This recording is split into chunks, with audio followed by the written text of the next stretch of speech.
Hello, everybody, and welcome back to Talking About Birds, the only Cardinal podcast that, like Oli Marmol, hasn't been fired yet. My name is Nate Heininger, and I am joined by my co-host, Vince Amorca. Hey, Nate. If you have an idea for the opening bit, text or leave us a voicemail at 848-48-BIRDS. Good morning, Hambone. How are you? Oh, still waking up, but feeling really good. Feeling strong. Yeah. Our last episode was Tab After Dark, and due to some recording schedule conflicts, we're doing quite the opposite. I was thinking, what's the opposite of After Dark? Before sun.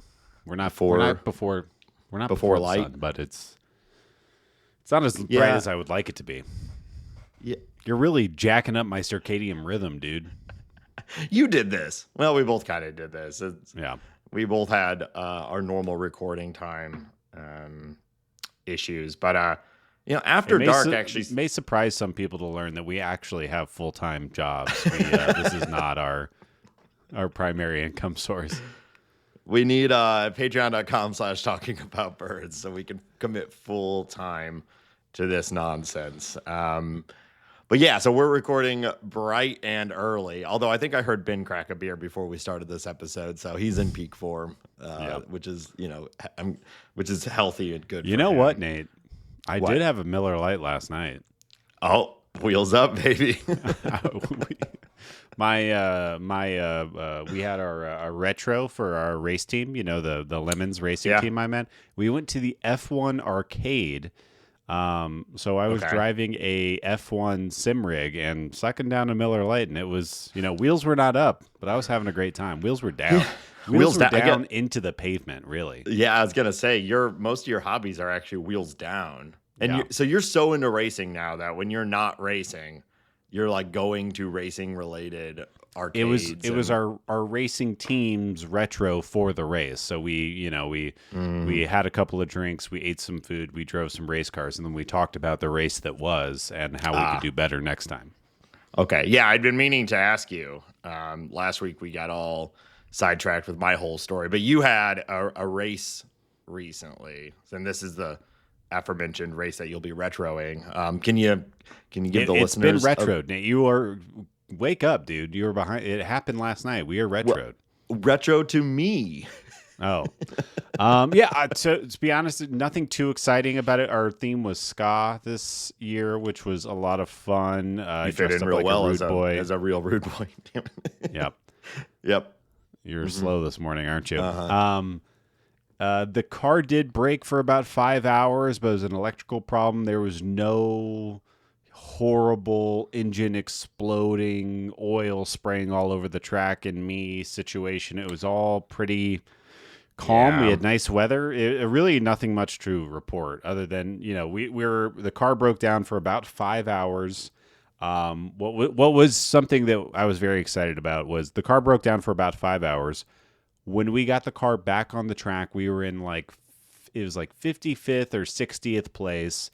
And when we finished the race, we finished in 33rd place, which I thought was... So you made up some time. We made up quite a bit of time. And, we not the best showing we've ever had. But I didn't die. Yeah. And I had a good time. Yeah, I guess I'm glad.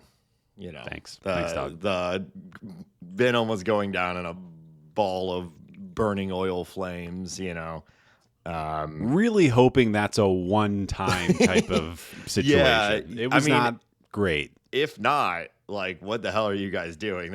If that's a near frequent occurrence, then I think you need a new race team. Yeah, I don't know if I ever updated you or the pod on this, but so eventually we got that car back home and we took the engine out and everything like that. Sure. And we found probably a baseball-sized hole in the side of the engine block, which is, 1/4-inch thick steel that had blown out from where all that chaos ended up happening. Which, again, the more I learn about what happened, the more I'm like, thank whoever that I did not get either hit by that shrapnel, caught on fire, hit by another car. Yeah. Yeah, almost worst case scenario. And thank you for making it baseball related by making the measurement of the whole. I wanted to make size. sure that you could picture it, Yeah, because I know when you're thinking about holes and balls and stuff like that, it can frequent get really complicated for you. So helpful. I do appreciate that. So wheels down. So you had a minor electrical issue, which is fine. So, I mean, because you've had, 33rd, how many cars are racing? 35, I think 36? I think it was like 81 or 82 cars registered this last 20. It was a 24-hour race also, if I didn't say that, but yeah. So if you missed 5 hours and you got 33rd, that would imply that a lot of cars like aren't even making it all the way through, right?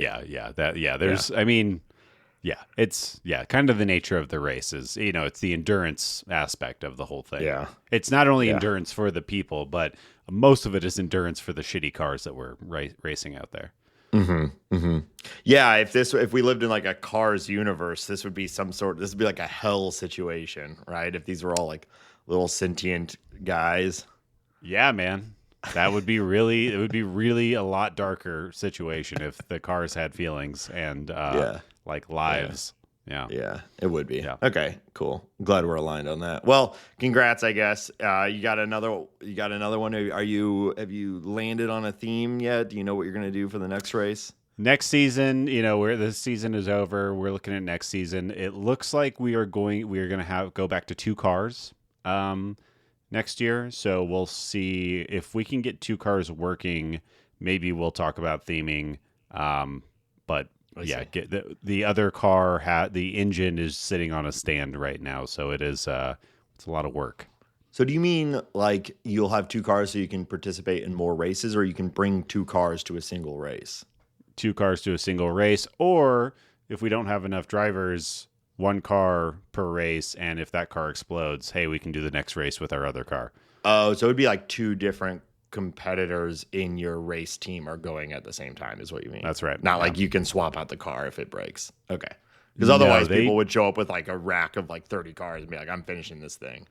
Yeah, I think that level of money isn't really in this kind of racing, but I come on, there'd be some dingus who shows up with like a tow truck of 30 cars. It's like, it is funny, like, we're racing a 1981 Datsun that looks, I think it looks sweet, but it looks like a piece of shit.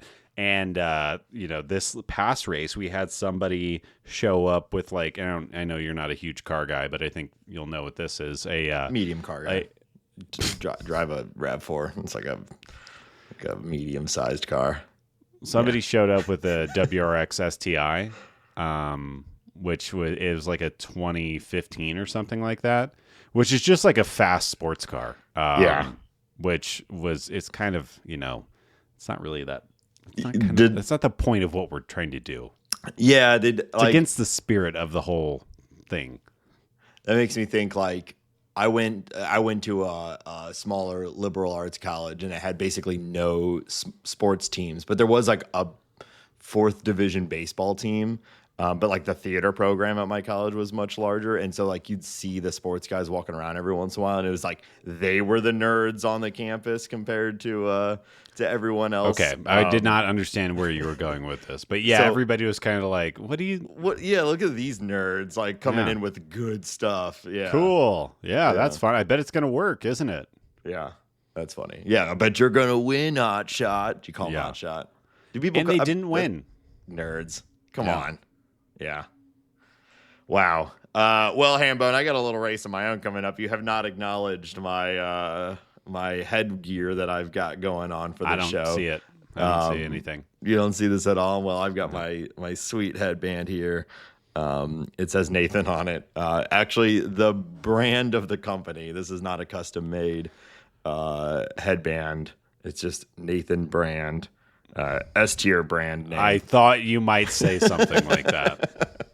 But I will be participating in my once a year half marathon on Sunday, this Sunday. So wish me luck. I think it's my equivalent of potentially dying in a oil fire or being shot through the chest from one of the pistons of my engine. absolutely the same level of danger. There's no difference. Yeah. I think for me, it's the closest I'll get to dying in a ball of flame while competing in an endurance thing, I think. Okay, that's an interesting. I hope that's not true for you. I hope there's more to it than for you than that. Just self-immolate halfway through. Yeah, I think anytime you're on a boat in the Lake of the Ozarks, you're only moments away from turning into a ball of fire. It's not an endurance race, but yeah, I think you should. It'll happen for you. Don't worry about it. Unless you're like us and we run out of gas. Can't have a ball of flame if you run out of gas. That's a good point. All right, Hambone, let's talk about the Cardinals. It's done. We did it. It's over. There's a lot to talk about this week, Nate. Congrats to everybody. We've made it to the end of the 2025 season.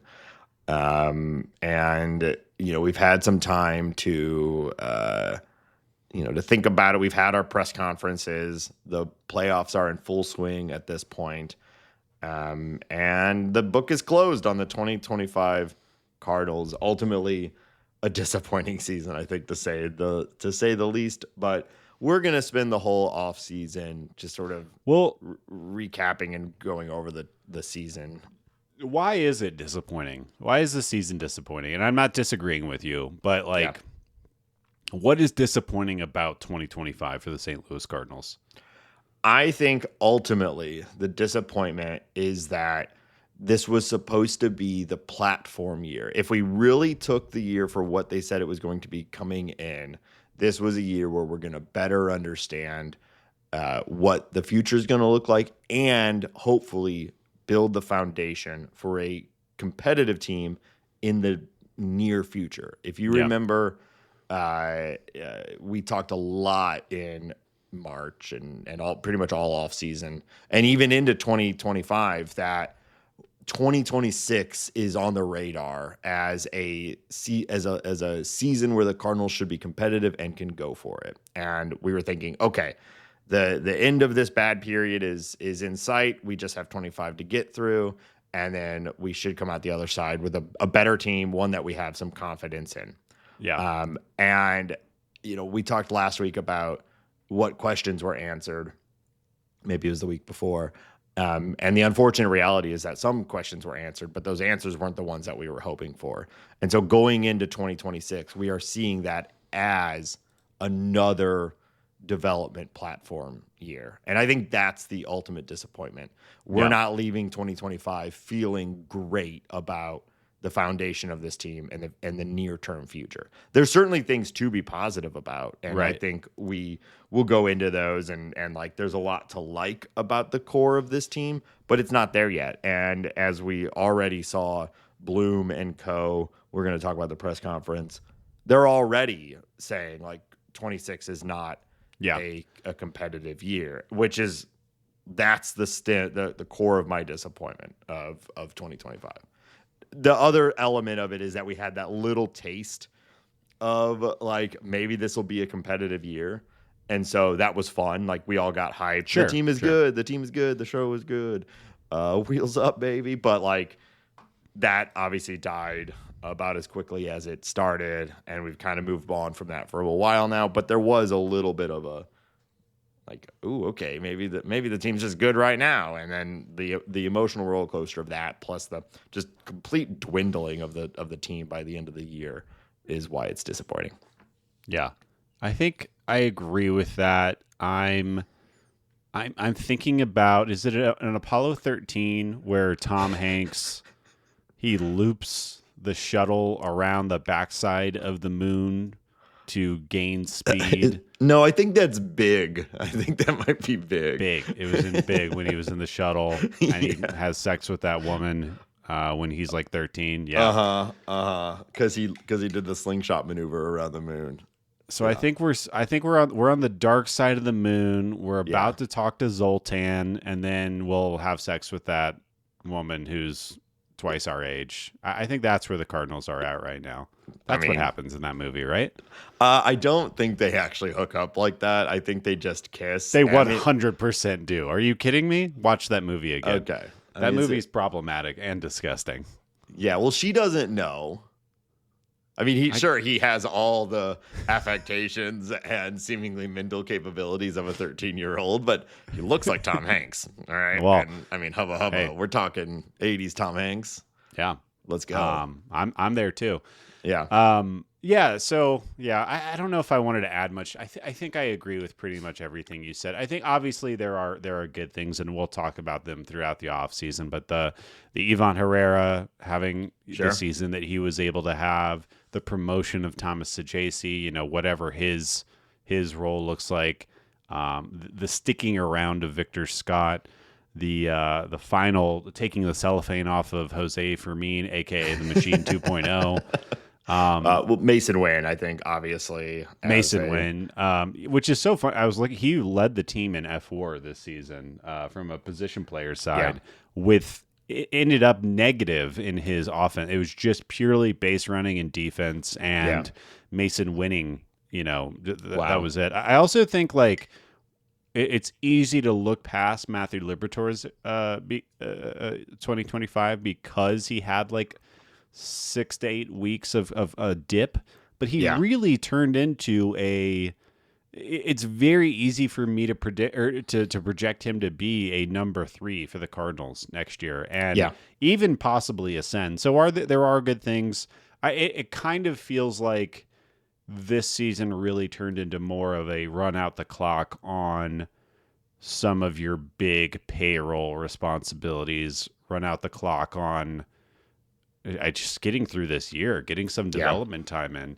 And I think what's really ultimately disappointing, and I think what I've been able to kind of reflect on now that the season's over and kind of, so watching the Dodgers last night and other teams that are being successful right now in the very early stages of the playoffs. Or just the Reds being there, by the way. We'll talk about that.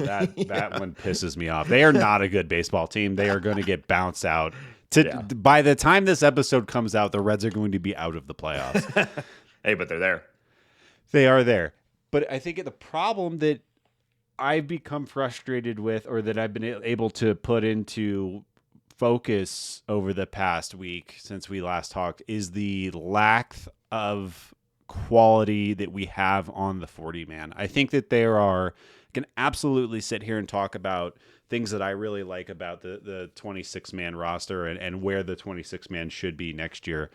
And what we can look forward to, because almost all of these guys that we're looking at on roster resource are going to be here next year unless Bloom really blows some shit up, which he may do. Yeah. But the quality of the 40-man, I think, is really becoming more clear to me. And it is that is the biggest problem with the team right now, is the lack of depth. There's too much redundancy in some places. There's not enough in other places. There's not actual big league quality players. Some of them are too old. Some of them aren't effective enough. Some of them may develop, but I think I'm very curious to see how that is handled going forward, and I see that as the biggest issue. And it's an easy thing to say. It's get more good players. Get good players. Yeah. Right. I would say that is equally balanced by the fact that there's virtually no real stars on the team from an offensive standpoint too. So we've just got a whole bunch of slightly above and slightly below average players. There's some star potential, but we haven't. Sonny Gray's not a star, is he? Well, I guess star is super subjective. In the broader baseball sense, obviously, I don't think he is. As far as performance goes, I would say he is. Yeah. But that he's paid like a star. Yeah, and what did we say last week? He was a top 20 pitcher in baseball. He was he's going to end the season as number 16 or whatever. Yeah. So he is from a performance standpoint, but from a if you're defining it from with a popularity lens to it, then no, not at all. People don't know Sonny Gray. Yeah. So let's talk about some of the events of the last week. So we officially have said farewell to John Mozeliak. Wish him well. Guys. Bye. Ultimately, I was thinking about him this morning when prepping for this, and his career is almost like a career his career as GM and Pobo and all that is kind of like that of a star baseball player in his own right, where he comes up, he's the hot new guy, wins a bunch early in his career, has kind of a late season resurgence, which would be like the 2019 era, and then has like 4 or 5 years that are pretty bad, and everyone kind of hates him by the time he retires, but is going to end up in the Hall of Fame, even though the last the last years of his career were pretty bad. And I think that's funny because that doesn't have to be that way for a GM. His unless his mind was aging or whatever, like you can just be successful at any age as a GM. Right. But he really has that like arc, of like huge success early and establishing himself and recreating the game and then just sort of tapering off. And I like John Mozeliak, and I think that he served the Cardinals very well.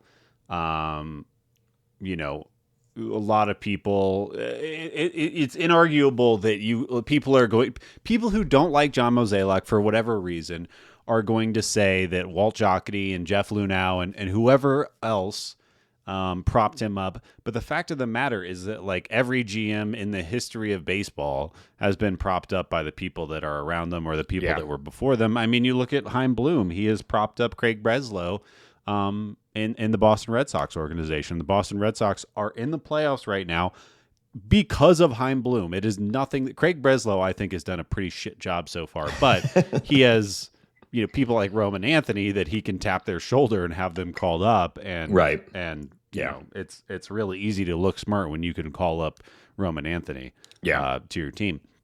So, I do. It's a funny thing because I do think that like Jeff Lunau is probably pretty responsible for a lot of that early success. What I also think is funny is the thing that made John Mozeliak successful in the early part of his career, like acquiring and retaining Matt Holliday, the Colby Rasmus trade in 2011, bringing in Carlos Beltran for a miraculous year, bringing in Lance Berkman for a great late season. There was a lot of these types of things, and Johnny Peralta, I always thought that was kind of an under the radar. Yeah. Like you got a guy off of a steroid suspension. He came in. And he had, I think it was 1.5 really great years, like all-star level years. Mm-hmm. He was really good at bringing those guys in. And then, and then also had the Alan Craigs and the other the Memphis Mafia element, right? Which is half the coaching staff at this point, right? Right. Alan Craig needs to be a hitting coach or something. He's somewhere. He's like in the Red Sox organization or something like that. C7 will correct us later, but it's he's in baseball. He's in an organization somewhere. There's no way to know right now. There's no way. Either the game passed him by, which is kind of my theory on what happened, or he became less aggressive or he became less great. Like there was a thing that he was really, really good at, and then that changed at some point, or he didn't have the ability to spend from ownership or from roster crunch, or became so gun shy because of some bad moves. Obviously the Adolis Garcia and Randy Arozarena, I think those haunt him. Like, I think he wakes up one night a week thinking about those trades. Yeah. Ozuna scaling that wall for no reason, falling on his face. Sandy Alcantara winning a Cy Young. Zach Gallen, he probably feels better about that in this moment. But there was a lot of future value that he left out there. So I don't know, why that got to where it was. But I just those are just off the top of my head. There was a lot of really smart, really clever, short, hyper valuable deals that Mo was responsible for. Yeah. And I don't want to give him too much credit, but the Pujols deal, I mean, have you had more fun as a Cardinals fan than Albert Pujols being back with the Cardinals and then actually having success? I mean, he definitely lucked out, because I even remember us talking about it. Like, this is what a obvious ticket sales kind of move and stuff, and Pujols was considering retiring early. It was going so poorly and all that, and then of course we all know what happened, but sure, I mean, it worked out great. Maybe Mozeliak saw that coming, who knows. I agree. I think he definitely was not a very effective GM for the last handful of years, and I think there's a lot of reasons to unpack that. But I think you pretty much stated all of them. But as a whole, it's undeniable he's been one of the best GMs, Pobos, or whatever in Cardinal history, and has a mark in overall baseball history for that era, that period of time, the late 2000s through the early 2010s. He was arguably the best in the game, and a lot of teams were modeling themselves off of what he was doing. So it's cool. I certainly hope, Chaim Bloom is young. I was thinking about that too. Like, he conceivably, we could be talking about Chaim Bloom for 30 years. You know what I mean? Like, the majority of the rest of our adulthoods might be Chaim Bloom influenced. Chaim Bloom is an 80s baby. I don't think I realized how young he was. He was born in 1983. He's 42 years old. Yeah. So, he is he's like technically our generation. You know what I mean? Yeah. So he's going to be around for a while. And did you watch his press conference? No, again, that aforementioned job I have. Yeah. I was following the chatter and the bird scored, but I was not able to watch it myself. Yeah, I watched it, or I had it playing, and I was sort of like checking in on the video feed, which was funny. Maybe they'd already shown that they were there, but I didn't know they were right next to him because the camera was focused in on Chaim Bloom the whole time until someone asked a question to Bill DeWitt, and the camera just panned over, and Bill DeWitt's just like hunched over, sitting right next to him, which was quite shocking. But I think I'll talk about some of the looking type the speech, his opening remarks were fine. This is the most prepared moment, and it was obvious that it had been prepared highly. I think you could have asked ChatGPT to write a speech for an incoming Pobo for the St. Louis Cardinals, and it probably would have come out with something like this. And that's not to say it was bad, but it's everything you would expect a new guy taking over such an important role for the Cardinals to say. A lot of, we're going to respect the Cardinal way. This is what this franchise has been built on. It obviously hasn't been there for a while now. We're going to do it better, blah, blah, yada, yada, yada. I care about respecting the franchise and the history, and I'm honored to be here, and I'm so excited, that sort of thing, which I wouldn't expect anything otherwise. He's not going up there to drop big news. I'm also sure that is true. I don't think that's the Cardinals have the still a little bit of the shine, and at the end of the day, there's only 30 of these jobs, and he has one of them. So he is. That's not eyewash. I'm sure that is all true. I think it's true too, and that's what I mean to say. I don't even want it to come off as a criticism when I say that it was sort of exactly what you'd expect, because it's probably what I would do if I was in that situation. It's what you would do. It's what we would all do. It's kind of what you're expected to do in that moment. But I was like, this is fine. I wasn't watching oh yeah, hell yeah, new guy. I was I'm fired up. Yeah, it's just well, all right, he's saying the things you're supposed to say. Yeah. As true as I do think that they are. After that, there was questions, and from that, we did get a little bit more information. It was from there essentially revealed or confirmed. We all kind of knew this going in, that the team will be prioritizing long-term decision making. Sure. And I thought he framed it pretty well. He said, we're never going to concede anything, which I think is his way of saying we're not going to tank. We're not going to purposefully try to field a bad team. Right. So we're going to try to win every game. But if the decision is short-term versus long-term, we're going to make the long-term decision. And so I think, to put that into practical terms, that would have meant last year or 2 years ago, he wouldn't have signed Lance Lynn and Kyle Gibson. He would have looked for a longer-term answer. Those were short-term solutions, that sort of thing. And I think that's right. I think we're all on board for that. And I'm hoping that this marks a new period of Cardinal history where we're getting clear expectations set from the president of baseball operations about what we expect this season to look like. He's not saying we're not going to win in 2026, but he's not going out there and doing what Mozeliak would do all the time and say like, "Oh, you never know. You never know what might happen. We think we're going to be better than everyone expects," which just never felt honest from day one. So I overall thought the press conference was pretty good. I know you weren't able to watch it, but what's been your takeaway from what's been shared so far? Yeah, I don't know. I think what is exciting is, and this isn't a specific age thing. I think it's just more of a like mentality, an upbringing. He's a Yale guy. He is the new school.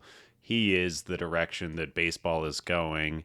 And I think I'm just kind of excited for a change in mentality, a change in thought process. I think, we were talking about like in the Bird Scored, like focusing on surplus value and having that conversation. And my read of the situation is that there's going to be a focus on that. There's going to be a focus on youth, and probably being smart, like maybe spending a little money to trade Sonny Gray or somebody like that to get prospects back, to spend your dollars more wisely. And I'm hopeful that Chaim Bloom is. I know that's how he thinks. That's how he has thought in the past. I was reading a couple of days ago about his deal to trade Christian Vazquez for Wilyer Abreu and Emmanuel Valdez. Like focusing, we have a great catcher, a great defensive catcher. We are pushing right now, but I see surplus value in getting this guy Wilyer Abreu, who I am overvaluing and the Astros are undervaluing. And now they have, the Red Sox are sitting on their starting right fielder for the foreseeable future. I'm hoping that is the change in style that we get going forward. And that might mean that players that we like watching are moved out earlier than we feel that they should be, or we might want them to stick around. But look at the stupid Cleveland Guardians team that I hate so much. They are the kings of doing that, and they're sitting in the playoffs right now, and the Cardinals aren't. And now, I think, to be clear, I think the Guardians are in the same boat that the Reds are, and they are like such a god-awful offense. I just don't think it's going to work. But they're there, and we're not. Yeah. It was asked, and he mentioned that there's likely to be some tough decisions this offseason.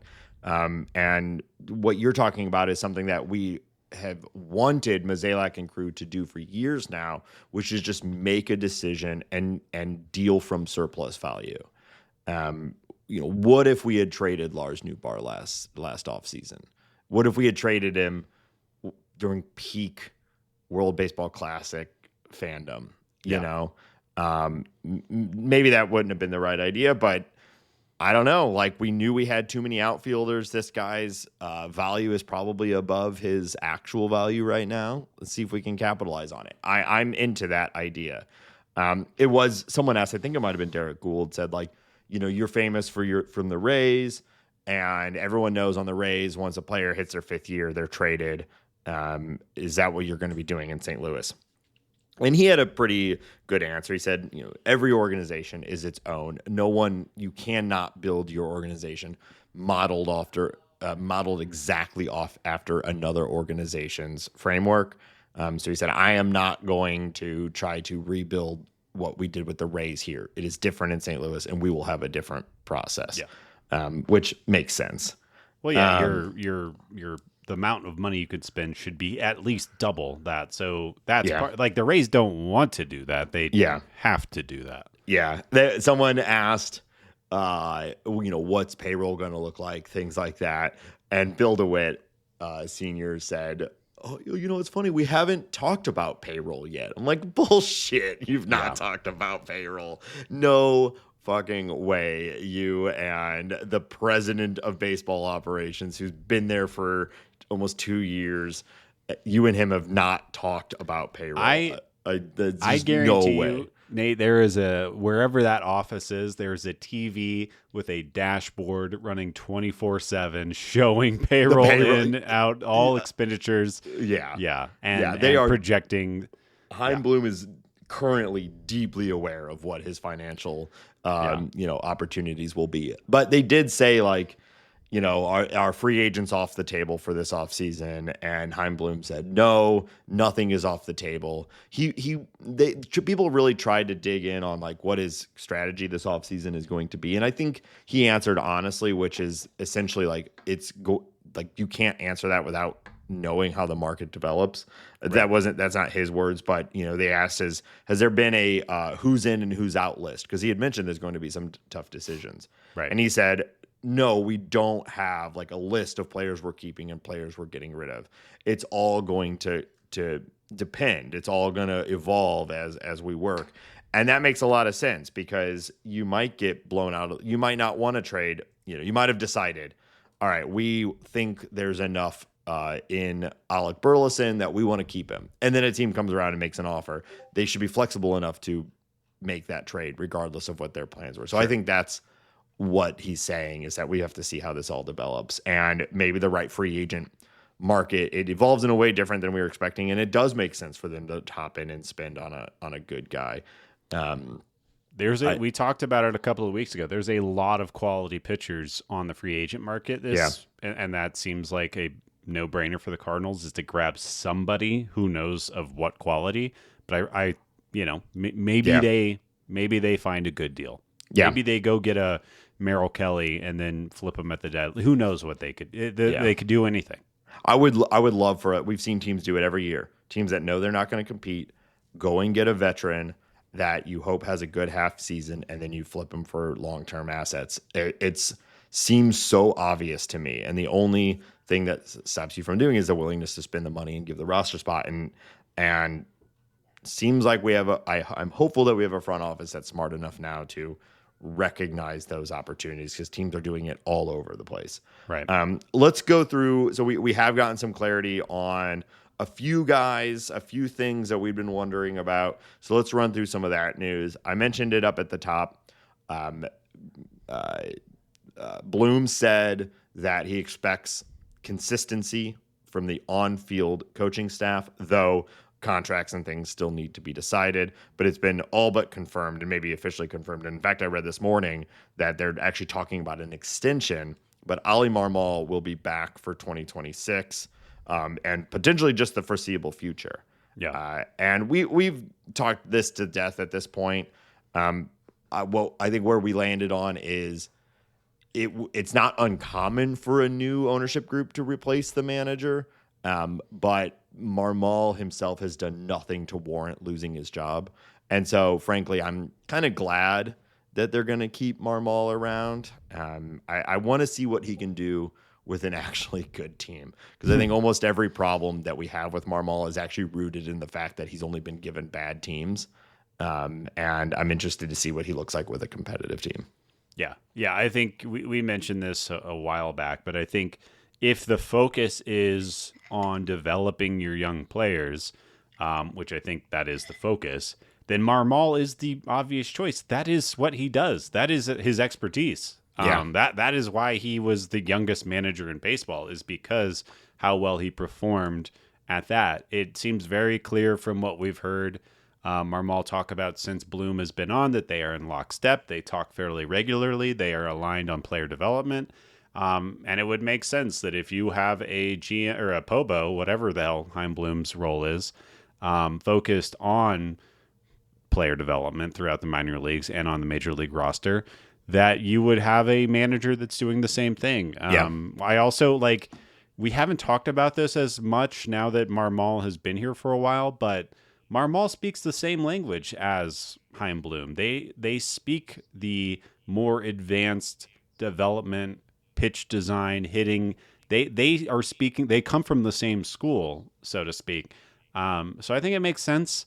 And yeah, I think we absolutely gave Marmol shit for the way he was handling the media last year. Yeah. But I think that's cleaned up. Does That he get shit's enough out of coachable. his players? I don't know. Yeah. Well, I think anyone who, unless you are in that dugout, I don't think anybody can really speak to that. I also kind of like, I don't think he is, now that Tyler O'Neill is gone, I don't think he's ruffling any feathers. No, and that was shitty. That was like also Marmol's like first 3 months in the job too. Like that sort of stuff. Like I said, it's coachable. He's gotten better. Everything else that we talk about from a manager standpoint, which is the player relation, I've said before, I think it's more of a people management job at this point than it is anything else. Everybody in the clubhouse seems to think that he's great. And that to me is like the barometer, and I don't know, like there are certainly some failures of player development over the last 3 years of his tenure. But also, Brendan Donovan's come out of nowhere. We see Ivan Herrera. There's like a lot of examples that it might be his part. We also know though that like it's kind of hard to blame Marmol for that because it has been widely reported that the minor leagues and the major leagues weren't even talking to each other, weren't even having the same types of development conversations. So like, yes, if you get a Jordan Walker and he's been doing X and then the big leagues you do Y, how the hell, whose fault is that? That's not Oli Marmol's fault. Chaim Bloom, I meant to say this. Chaim Bloom in the conference said, he mentioned the restaffing of the minor league system, which I think was something under his purview over the last year. He talked about adding a new layer of coordinators and a new layer of leadership. And he said, if guys are going to struggle. I'm paraphrasing here. He said, guys are going to struggle as they move from level to level if you don't have a plan in place for them at every level.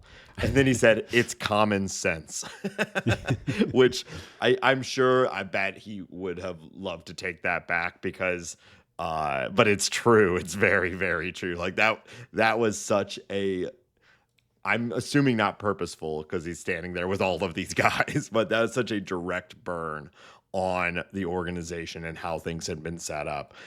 So you're totally right, and I was glad to see Chaim Bloom. I mean, we already know the solution has been in place. They've been working on fixing that. Yeah. But like, you get a little sense of him and his view on things when you hear him kind of accidentally, or maybe not accidentally, I don't know, but roast the entire previous organization for that failure.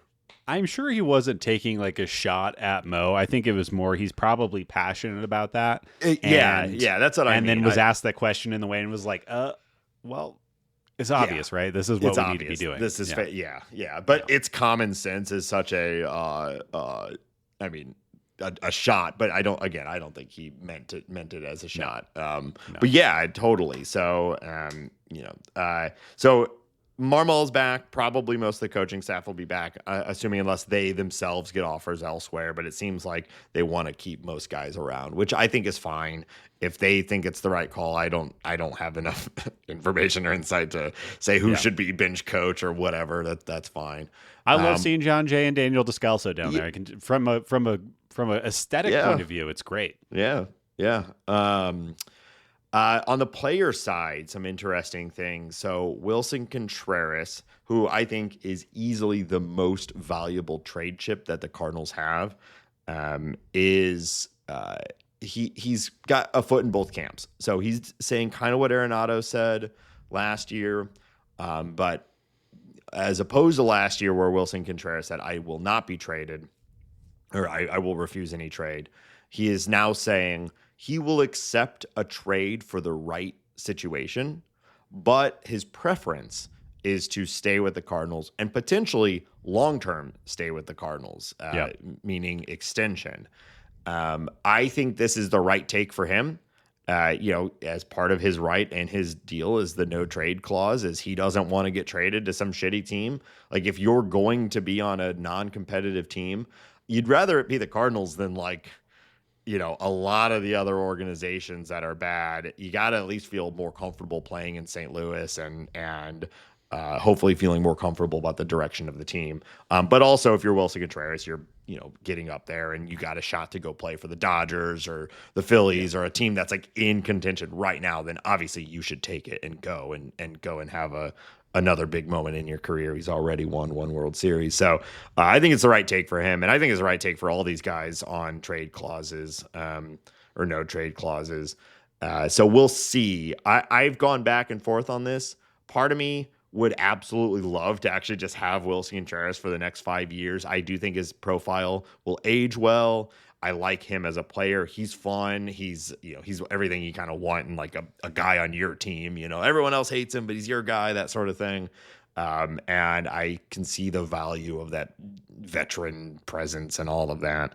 But I also, if a team is truly going into rebuild and we're not necessarily sure when we're going to compete again, does it make sense to lock in a guy that's getting into his 30s, that is a first baseman? I think there's a very solid argument to say you should maximize his value now and turn him into younger, more long-term controllable assets. I'd be kind of happy either way, I guess, which is kind of a good spot to be. What's your take on it? I hate how much I like Willson Contreras going to the Phillies, just thinking about how that aligns well for their team. It really balances out their lineup. You put Bryce Harper back in right field, Willson Contreras if they want him there.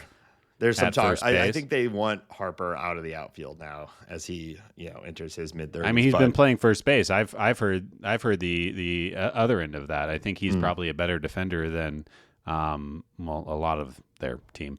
But anyways, I just think that would make a lot of sense, and I could see him being very successful doing that. I think this is. I think also this might speak a little bit to Oli Marmol. There has to be a portion of Willson Contreras being so willing to play for the Cardinals because he likes being managed by Oli Marmol, which I think makes a lot of sense. But yeah, I think no matter what, it makes sense for Willson Contreras to say this. It's hard to trade a guy who everyone knows wants to leave and it is miserable. But I think that, he earned his no trade clause. So yeah, he can be withholding if he wants to. I think it's highly likely that he gets traded though, because of the value that you're talking about. I don't know if the Cardinals are going to get blown out of the water, but they can move his salary, which isn't tiny. It also isn't crazy. And I think that they could probably move it without throwing a dime at it and still get quality players back. I think he's probably gone. And I think, it'll stink because I think he's great to watch, great to play, or he has been a great Cardinal. I'm a big fan of him. Yeah. But yeah, it is what it is. Yeah, totally. I hope he does get traded to a competitor that we like. I would love for him to go to like the Mariners or the Blue Jays or something. We can just root for him unabashedly. If he ends up on another NL team, I'll be sad, but there's certainly a lot of good spots for him there too. Moving to Sonny Gray, he is willing to waive his no trade clause, which again makes a lot of sense. Last year of his deal, just had a really good year.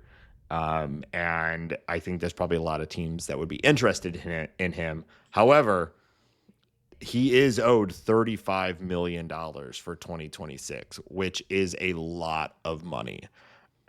So I think the framework for this will be something similar to what we saw with the Mets when they traded was it Scherzer and DeGrom 2 years ago, where in order to get good prospects back, they essentially paid for the majority of those contracts. We'll see. I would love for the Cardinals to be savvy in that way and essentially buy a good prospect off of a competitive team. Because if you can even pay $15 million of that contract, maybe 20, now I think every team that's competing would be looking for a Sonny Gray. If they could pay him 15 to 20 a year for his production, that almost like at this point in baseball, every team can afford that, and any competing team would see that as a huge value. So I think there's a possibility for a good market for Sonny Gray and a really good return. But it's going to come solely down to how much are the Cardinals willing to pay, unless they can just like convince the Mets or one of these teams. I don't think it's going to be as big of a deal as you think it is. 1 year, $35 million. It's a lot of money, but it's 1 year. And Yeah. teams are willing to take that risk. The Cardinals were willing to take that risk. Now, maybe they knew they were going to trade him, but you look at teams like Boston, teams like the Dodgers. You're saying it's not going to be Padres. that big of a deal, and that the money's not going to be that big of a deal. Not that the trade is going to be that big of a deal. I'm saying that I don't think the money is going to be the thing that holds this up. I could see the teams that I just listed just taking the money. I think it would be smart for the Cardinals to buy down it so that you get more value back. But I think I think people are Sonny Gray is really, really good. Sonny Gray is really, really consistent. Sonny Gray has not taken any steps back. The spin rates are still high. The strikeout rates are still high. The auxiliary numbers are all still great. And if you can get that guy for 1 year, albeit at a high cost, I mean, that is what front offices want. They want this is exactly what you want. If you're a postseason aim team, you can just slot in if you're one of those teams, if you're the Red Sox, for instance, putting Sonny Gray right behind Garrett Crochet, how much better would they feel in this wild card round with the Yankees right now if they didn't have to throw Brian Bayo out today and they could throw Sonny Gray right after Crochet. So I think it's going to be easy to move. They might have to buy it down, or they might choose to buy it down a little bit, but I really don't see the concern.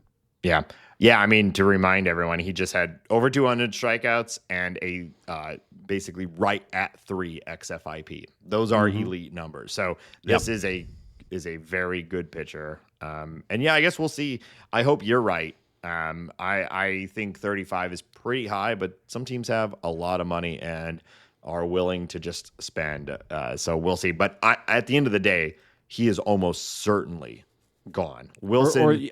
You said the not, Mets, but, right? Like the Mets, they would kill for a starting. They would probably be in the postseason if they had a starting pitcher like Sonny Gray. Yeah. And they have more money than anybody. So that just go buy Sonny Gray.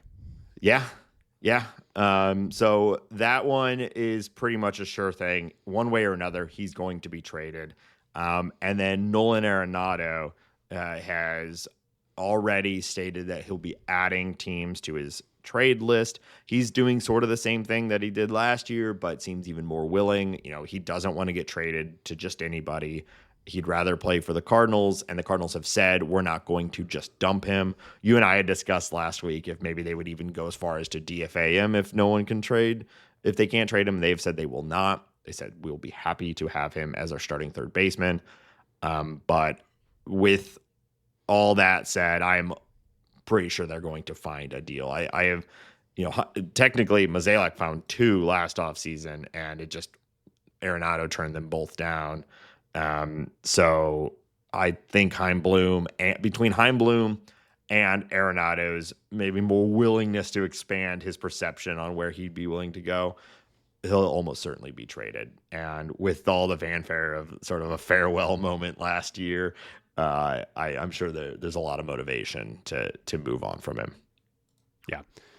So what I think is needs to be called out is, and I think it's highly likely that all 3 of those guys are going to move. Yeah. Miles Michaelis, he will be off the payroll, obviously, assuming some type of Hail Mary from Chaim Bloom to bring him back. We are looking at $86.5 million off of the payroll for 2026 if those guys are moved and if the entire contract is moved. We were talking about it's probably you're going to buy down some of Sonny Gray's contract, maybe even Wilson's, maybe Nolan's, who knows. But if all of those contracts are moved in full and Miles Michaelis, like I said, $86.5 million are off of your 2026 payroll. That means every other player on the roster is either pre-arb or in arbitration. The only players who are going to be in their 3rd year of arbitration are Romero and King, and everybody else is either in the arb process or, like I said, pre-arb. So the Cardinals are going to have, if that all happens, they are going to have one of the smallest payrolls in all of MLB next year, and that seems highly unlikely to me. Yeah, I think. Yeah, I think they're. Well, I think it'd be very silly to run out like a $30 or $40 million payroll. Yeah. Yeah, I agree. And they said in the press, they said exactly what you'd expect, is that everything is available to us right now, But I really do. I'm maybe I'm naive, but I really am hopeful that they are looking for the right 4-year deal, the right 5-year deal, for one of these guys that besides the short-term trade value thing, but the right, like, we think this guy will be good for the next 4 years and will be part of this team through the rebuild, and let's buy him now, Yeah.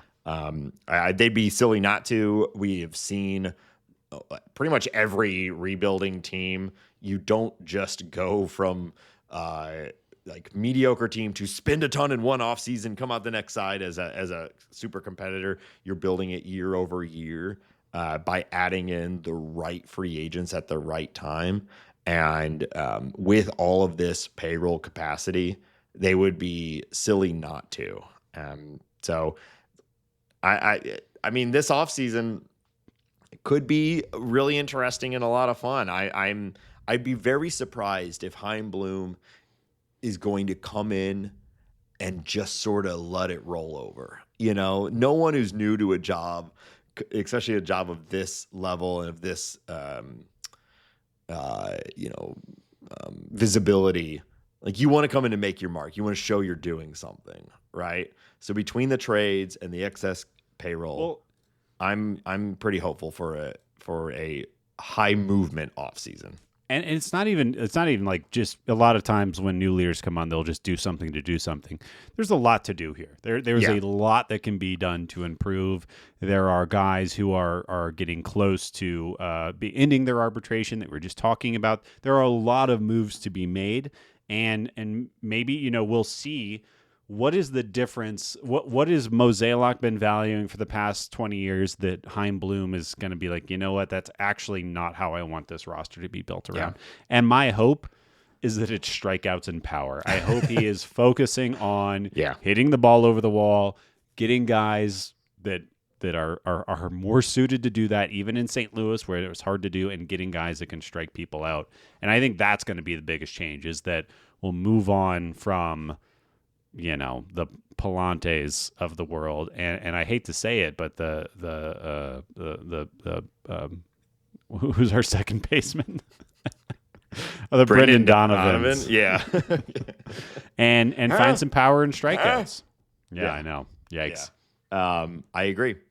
So, and we'll be bringing it to you all off season, won't we, Hambone? We're here every week covering the news. And if you want to show your support for this show and the work that we put in to bring it to you every single week, consider joining our Patreon, patreon.com/talkingaboutbirds. Congratulations to Sloppy Taco for winning the Bird Scored Fantasy Baseball League. This is a 14-team league, Hambone. That is no small feat. So congrats to Sloppy Taco. The offer is out there, Sloppy, if you're listening. If you want to join the show and compete against Ben in one of the games, let me know and we'll make it happen one way or another. If you want to get in on this and also the Bird Scored and all the other things, check it out, patreon.com/talkingaboutbirds. We also appreciate everyone who takes the time to leave us a review on their favorite podcast platform, and to anyone that tells their friends and family. It all helps.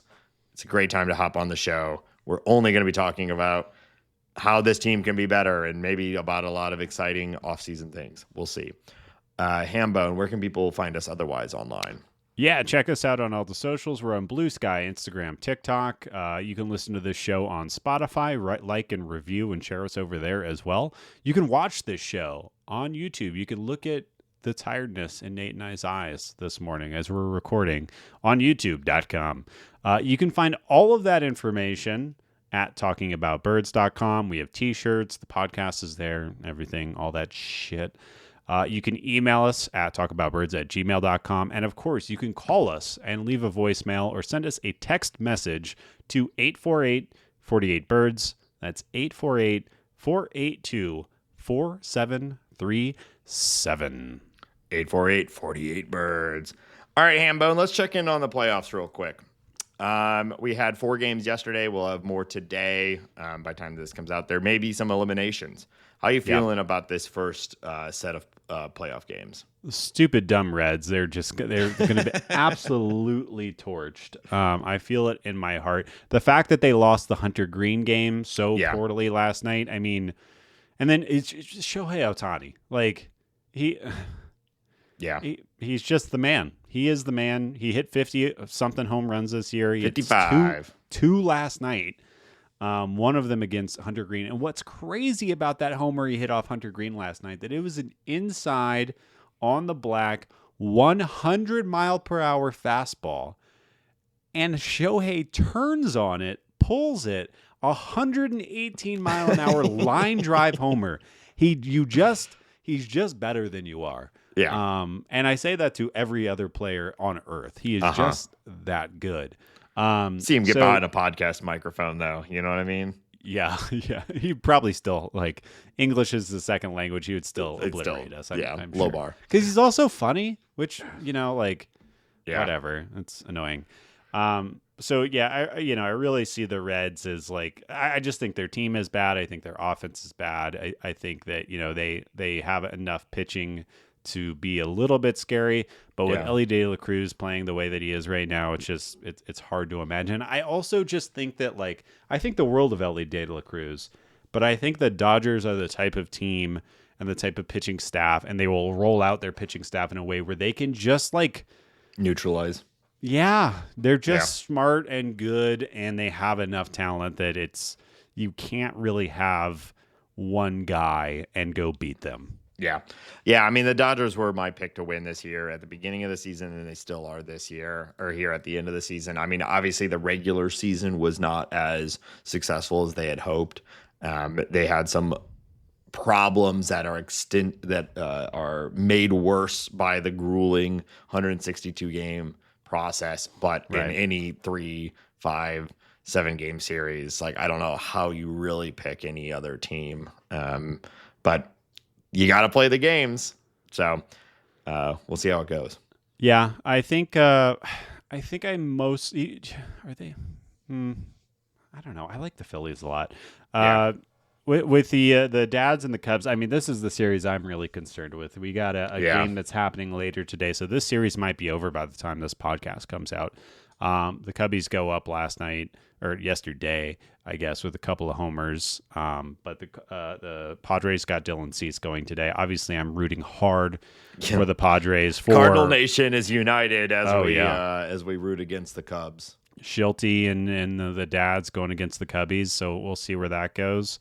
And the other thing I wanted to talk about was that Tarek Skubal performance against. Now, again, I was reading. I think the Guardians have it's like the top 20 or top 15 lowest on base percentage for a playoff team of all time. I think their team on base percentage is like 297 or something like that. And Tarek Skubal is the best pitcher on planet Earth right now. So he still did it. He still went out there and shoved. I think he had over 110 pitches thrown. 14 strikeouts, went 7-8 innings. I mean, he's just the man. Well, and I don't know. Did you watch that? I watched a lot of that game. Did you see how it ended? The Guardians get a man on third, nobody out, bottom of the ninth, down by 1, and they are unable to score. So it was, even with all that, it was a close game. The Tigers are my pick to go to the World Series. I know that's a wild card pick. But I like them, and I think it would be fun. So we'll see. Most likely they get beaten by the Mariners in the next round. But having a guy like Skubal in the playoffs really helps. It's a secret weapon, and what's funny is Javi Baez. What did he have? 2 hits and a great play to end the game. If he gets hot at the right time. If Javi Baez gets hot at the right game, I'm a huge believer in Riley Green. There's a lot on their team. There's a lot to like there. And like I said, the secret weapon of Skubal, the best pitcher in baseball, is really nice. Yeah. Yep. All right. We'll continue to do playoff check-ins as the playoffs continue. But let's move into our league news section. What do you got for us, Hambone? Yeah, one thing I just wanted to hit the I don't know if we brought this up, but the Mets collapse falling out of the playoffs on the 162nd game of the season. I did not. I guess I wasn't paying attention to the National League East as closely as I should have been, but I learned that the past 3 months of the season, the Marlins actually had a better record than the Mets. The Mets had a super hot start. We all know about their payroll. We know about, Juan Soto had, arguably one of the better seasons of his career with did he lead the league in stolen bases? Soto? Oh my God, he did. What did he end up at? Did he lead 38. This guy.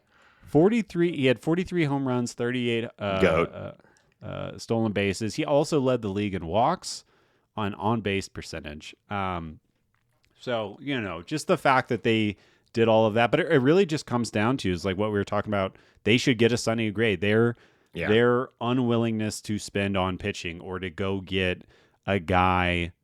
Like, why spend that much money on Sean Manaea when you could go get, I don't know, literally anyone else? Max Fried. They could have bought Max Fried. They could have gotten anybody. Yeah. It's funny, and Pete Alonso's a free agent now. Yep. He had a pretty good year, so we'll see. Someone will sign him, although it wouldn't surprise me if the Mets bring him back at this point. Like, after that season, and like he was one of the good moments of that season for them, so I wouldn't be surprised if they just end up just signing him for 5 years or something. Yeah. But, I just wanted to bring that up on the pod. The Mets just turned to dust, and I cannot believe that it was them versus the Marlins. The Marlins won out. 2 out of 3. Yeah. I don't know if you saw that. The Marlins, they took a team photo after the win. Yeah. It's their World Series, baby. They eliminated the Mets. How good does that feel? I saw a lot of people like throwing, mud at them for doing that. I loved it. I thought it was great. Also, Marlins are going to be good next year. I'm calling it right now. That could be fun. I could see it. They've got some talent. I think they're going to be good. Yeah. All right, we've got like 8 manager changes already. All right, I'm just going to go down them all and add any flavor if you want. Bruce Bochy, him and the Rangers mutually agreed to end their tenure together. The Giants have fired Bob Melvin, second time he's been fired in a relatively short amount of time. The Twins fire Rocco Baldelli. Which is kind of unfair. Look at what the Twins did to their team and everything like that. I like Rocco. The Angels have said that they are not going to extend or pick up Ron Washington's option, which makes sense with his health issues, of course. And then it was just reported this morning that Brian Snitker will not return as Braves manager in 2026. So there's a lot of job openings all over the place right now. I think the fun thing is that I almost guarantee Skip Schumacher is going to get the job in Texas, take over the Rangers position because he is working in the front office right now. And it seems highly likely that he'll get that job. So good for Skip. I don't know if I have any other hot takes for the rest of these guys. Have you not seen the rumor about the Angels? I will believe it when I see it. Okay. So what Nate is referring to is that Albert Pujols coming in and being the Angels manager going forward. I guess when I'm saying this out loud and knowing how Artie Moreno does things, it's probably going to happen, right? Yeah. He's just going to, it's a most Artie Moreno type. And I'm not even saying it's going to be a bad deal, but it's the most Artie Moreno type deal that there is. So let's report it right now. Albert Pujols is the manager for the Angels. Yeah, I mean, it makes sense too. He has said he wants to be a manager. There's an opening for that team. The Cardinals obviously don't have an opening, and even if there was an opening, I think Yachty is probably ahead in the pecking order as far as former stars coming back to be your manager. Yeah. So if Pujols wants to get in and there's an offer and it's available, it's a team that he knows, then there you go. It's pretty clear. It'll be sad, but I mean, his whole legacy is 1/2 Cardinals and 1/2 Angels, for better or for worse. And so if he's going to go and be a manager anywhere else, the Angels make a lot of sense. And I don't know, hopefully he can do something well for them over there. Until they get a new owner, I don't see that team turning around. They can't. It doesn't seem likely. So if I'm Pujols, I'm like, oh, is this where I want to go? But there's only 30 jobs. And if you got one in front of you, you kind of got to take it. And you never know. Maybe you can be the guy who turns it all around. Yeah, at least hopefully you don't shit the bed or throw your players under the bus for missing bunts and stuff like Ron Washington was doing last season. The real twist will be when Ron Washington gets like the Twins job or whatever. Well, he could get the Braves job, if he gets healthy. He was a Brave for a while, a Braves coach for a while. All right, final piece of league news. The MLB released they had a press release earlier this week saying that year-over-year viewership has increased during the 2025 season. Sunday Night Baseball alone had a 21% increase in viewership. It was reported that will be transferred to NBC next season. ESPN will no longer be broadcasting that. But TBS had a spike in viewership. All of the big platforms had a spike in viewership in baseball right now. Yep. And I think that's fun. I think it also, anytime the owners are complaining about anything, tell them to shut the fuck up. Yep. But I think like Aaron Judge, Bobby Witt Jr., Shohei Ohtani, like we have a bit of a star-driven game right now. And Tarek Skubal isn't a household name, but we have some guys that are Juan Soto. There are big names. Paul Skeens even. I mean, small market, but yeah. Yeah, it's good. I mean, this is good. We should be happy about this. It's easy to put on your pessimistic hat, which you and I both go to when we think about ownership and the money in the game and whatnot. But as fans of the game, we should be very happy that viewership is going up and it's becoming more popular. We're just always told that baseball is dying. And I'm as somebody who goes to a lot of games out here in Colorado, I don't see it. Yeah. If it should be dying anywhere, it should be dying in Colorado. But also, you mentioned the star power. We got to be fair to the rule changes. I mean, is causation correlate? It's correlation causation. I don't know, but it's a faster game, and more people are watching now. I think there is, and no matter how you look at it, pitch clock has been a huge boon to the game. Yeah, I agree. Okay, Hambone, I think that's it for league news. That's all I got, dude. All right, we're going to wrap up this episode by wrapping up the little game we play every year. It's Draft Day Heroes and Hatchlings Edition. Did I remember to put the song in for once? I don't know. We'll all find out together. Getting a lot of shit in the Birds Court for how much you suck. We'll see. Did I do it? Am I making a note on the outline right now? Put in song. Yes, I am. We'll see if you make all the notes you want. If you don't read it, I think we all just enjoyed it. So shout out to associate sound producer Chris for the awesome song. All right, so this is a game we play every year at the beginning of the season. Hambone and I do a draft. We draft 3 guys from the 26-man and then 3 guys from anywhere in the organization. Whoever accrues the most F-WAR during the season wins. We check in every quarter of the season, so this is the end of it. We've had a couple 2 years it's been very, very close. Yeah. We'll see how it wraps up this year. Well, based on our last conversation, I'm not feeling great. Yeah. Well, to remind everyone, Hambone, your draft, and you had the first overall pick, and then it went back and forth. You took Nolan Arenado, Lars Nootbaar, Brendan Donovan, Jose Fermin, Thomas Saggese, and Riley O'Brien. Fun thing about yours is all 6 of your players played in the major leagues this year and had a positive impact from a WAR perspective. And I thought that's all I would need, Nate. I thought that alone would give me the championship here.